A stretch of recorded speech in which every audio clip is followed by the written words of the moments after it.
আপনারা তিলক পড়তে অনেকে লজ্জা পড়েন।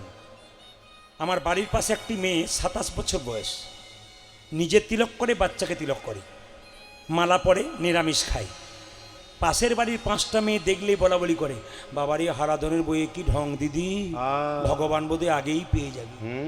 না না, পণ্ডিতরা বলছে যদি আপনি ভক্ত হয়ে যান, তিলক মালা পরেন, আপনাকে যদি কেউ এরকম কথা বলে, আপনি রাধে রাধে বলে পেরিয়ে যাবেন, কোনো কিছু বলার দরকার নেই, কোনো প্রতিবাদ নয়। কেন?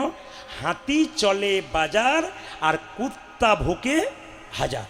হাতি রাস্তা দিয়ে যাবে, কুকুর ঘেউ ঘেউ করবে, হাতি কি তার দিকে তাকাবে? কৃষ্ণ ভক্ত যারা হয় তারা তো হাতির মতো, নিন্দুক যারা হয় তারা তো কুকুরের মতো, তাদের দিকে তাকাবেন না। আপনার ভজনের পথ আপনি পরিষ্কার করুন।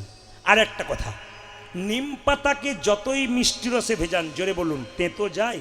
জোরে বলুন আপনারা, তেতো যায়।